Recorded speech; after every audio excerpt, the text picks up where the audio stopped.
जी, नौ आपको क्लियर नजर आ रहा है कि इस रीअरेंजमेंट में अल्फा डाइकीटोन्स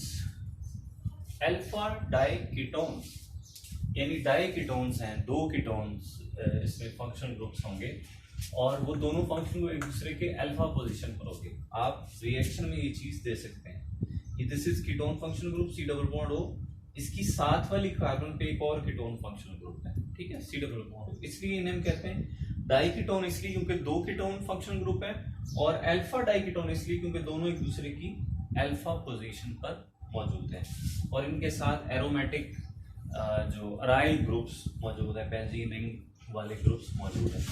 तो अल्फा डाइकीटोन्स बेस की मौजूदगी में चेंज जाते हैं salts of alpha hydroxy acids. Alpha hydroxy acids कौन से होंगे कि ऐसे एसिड्स,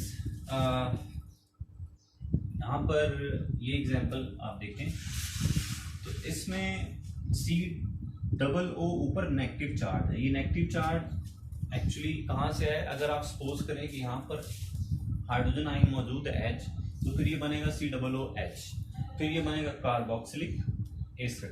तो अगर हाइड्रोजन आयन निकल जाए तो फिर उसका जो पीछे एनाइन बनता है हाइड्रोजन आयन के निकलने से, जैसे HCl से हाइड्रोजन आयन निकल जाए तो पीछे Cl नेगेटिव जो चार्ज है वो आता है। इस तरह COOH कैसे निकल जाए तो पीछे O नेगेटिव चार्ज आता है। तो इसमें बेस के साथ जो मेटल मौजूद होगी, फॉर एग्जांपल सोडियम हाइड्रोक्साइड हमने यहाँ इस्तेमाल किया, तो जो सोडियम होगा वो सोडियम यहाँ अटैच होगा Na पॉजिटिव, इसलिए हम इसे कहेंगे साल्ट, ठीक है। तो साल्ट सोडियम आयन की वजह से, जैसे HCl का जो Cl नेगेटिव है, अगर उसके साथ आप Na लगा दे तो वो NaCl एक साल्ट बन जाता है। इसी तरह ये भी एक साल्ट बनेगा और ये साल्ट बनेगा ऑफ अल्फा हाइड्रोक्सी एसिड्स, यानी COOH के साथ जो पहली कार्बन है ये अल्फा कार्बन होती है, तो इसके ऊपर OH है, इसलिए इसको कहते हैं अल्फा हाइड्रोक्सी, यानी ये वाली कार्बन हमारी अल्फा कार्बन। तो अल्फा हाइड्रोक्सी बनता है carbon salt of carboxylic acid. Actually ये नाम कहां से है, बेंजीन नाम कहां से है, अगर आप जो ये दोनों एरोमेटिक और एरोमेटिक यानी AR और ये AR डैश है एक दूसरे से फर्क करने के लिए, अगर आप उनकी जगह फिनाइल ग्रुप लगा दें यानी सिंपल बेंजीन रिंग लगा दें इनकी जगह पे, तो ये बनता है बेंजीन। तो देखें ये लिखा हुआ है PH यानी phenyl group C double bond O, फिर C डबल बॉन्ड O और फिनाइल ग्रुप, ठीक है।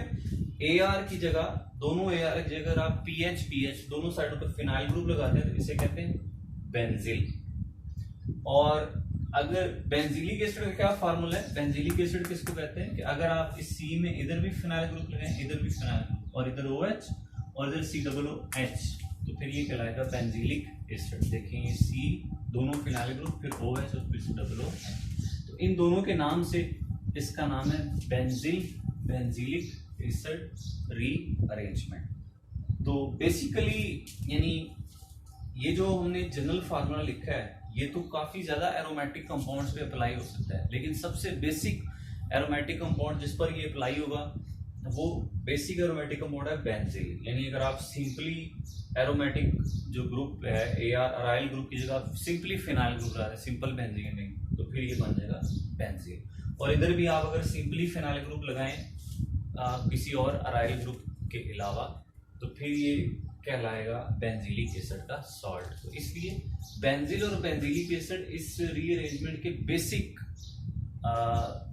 जो कंपाउंड्स हैं, इसलिए इनके नाम से इसका नाम रखा गया बेंजीलिक एसिड रीअरेंजमेंट।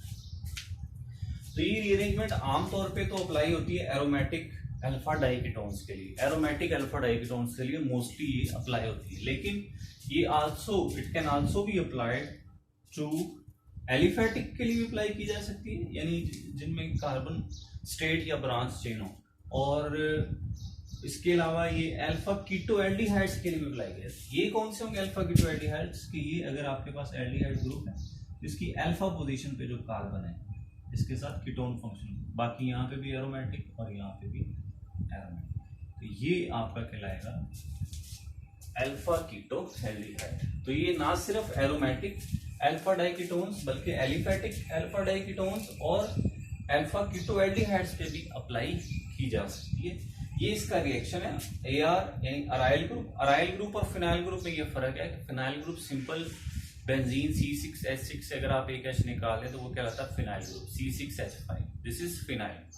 और अगर आप सी बेंजीन रिंग पर कोई सब्स्टिट्यूएंट लगा दो, यानी C6H5 के साथ आप एक H निकाल के कोई सब्स्टिट्यूएंट लगा दें, OH लगा दें, नाइट्रो ग्रुप लगा दें या Cl कोई भी लगा दें, तो फिर इसे कहते हैं अराइल ग्रुप। यानी फिनाइल से एक और H निकला तो उसे आप अराइल ग्रुप भी कहते हैं, और उसके ऊपर सब्स्टिट्यूएंट लगाओ उस H की जगह पे। तो ये aryl group C double bond O aryl group dash base की मौजूदगी में, OH नेगेटिव की मौजूदगी में। तो क्या रिएक्शन होगा कि ये जो एक अराइल ग्रुप है ये भी इस कार्बन पे शिफ्ट हो जाता है, ठीक है। तो ये बन जाएगा AR dash C double bond O, AR dash, ये डबल बॉन्ड O की जगह OH, और ये जो C डबल बॉन्ड O है ये C डबल बॉन्ड O में चेंज हो जाता है। तो इसका मैकेनिज्म क्या होता है ये हम आगे देख सकते हैं। जो बेस है वो ना सिर्फ हाइड्रोक्साइड बल्कि अल्कोक्साइड बेस भी इस्तेमाल हो सकती है, यानी OH नेगेटिव की बजाय OR नेगेटिव भी, अल्काइल ग्रुप OR नेगेटिव भी इस्तेमाल हो सकती है। तो आगे हम इसका जो मैकेनिज्म है इसको देखते हैं।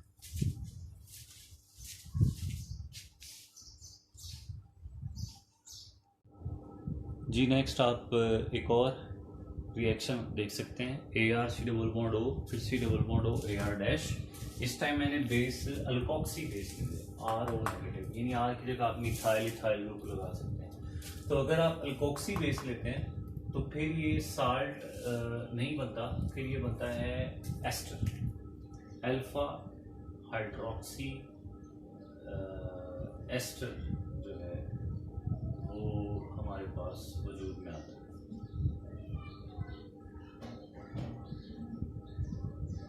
तो लेट्स सी मैकेनिज्म। इसका मैकेनिज्म में OH नेगेटिव हमारे पास यहाँ मौजूद है बेस, इससे हम ये रिएक्शन स्टार्ट करवा रहे हैं। ये हमारा वही जो कंपाउंड है AR C double bond O C double bond O AR dash, ये वाला, इसको हम OH बेस से मैकेनिज्म करवा रहे हैं। आप लोगों को पता है कि O इलेक्ट्रोनेगेटिविटी ज़्यादा होती है, पार्शियल पॉजिटिव, C पर पार्शियल नेगेटिव और C पर पार्शियल पॉजिटिव चार्ज होता है। तो ये बेस पार्शियल पॉजिटिव पर अटैक करेंगे। दोनों में से किसी पे भी आप करवा सकते हैं, दोनों ही सेम लोकेशन है, जिधर मर्जी आप करवा।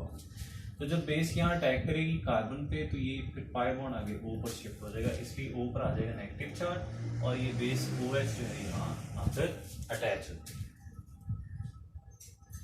नाउ आप देख सकते हैं कि अगले स्टेप में क्या होगा, ये जो इलेक्ट्रॉन्स हैं ये वापस C डबल बॉन्ड O बनाएंगे, C डबल बॉन्ड O, ये पूरे का पूरा अराइल ग्रुप इलेक्ट्रॉन समेत अपने बॉन्ड समेत शिफ्ट हो जाएगा कार्बन पर। ये भी न्यूक्लियोफिलिक अरेंजमेंट की एग्जांपल है।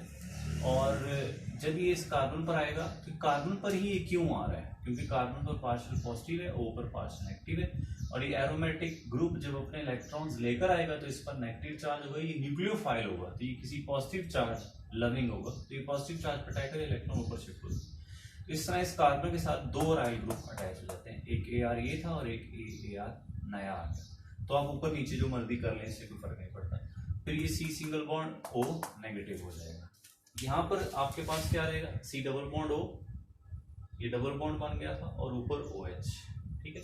ये अब हमारे पास बना है C double bond O OH carboxyl group यहाँ पर है। तो कार्बोक्सिल ग्रुप में जो हाइड्रोजन है ये जल्दी लूज हो सकती है, इसलिए हाइड्रोजन आयन अब यहाँ शिफ्ट हो जाता है। तो हाइड्रोजन आयन को हम प्रोटॉन भी कहते हैं। अगला हमारा स्टेप है प्रोटॉन शिफ्ट, जिसमें ये O हाइड्रोजन आयन पर अटैक करता है, ये O नेगेटिव, तो ये हमारे पास हो जाती है OH, और इस ये जो बॉन्ड है फिर OH का ये O पर शिफ्ट हो जाता है, तो इसलिए O पर आ जाता है नेगेटिव चार्ज। तो मैंने C double bond O negative, मैंने इसको इकट्ठा करके लिख दिया C डबल O नेगेटिव। तो इस तरह हमारे पास ये बन जाता है जो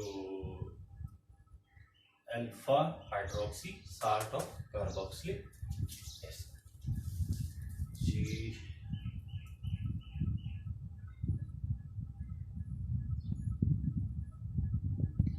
थैंक यू फॉर वॉचिंग। अल्लाह हाफिज़।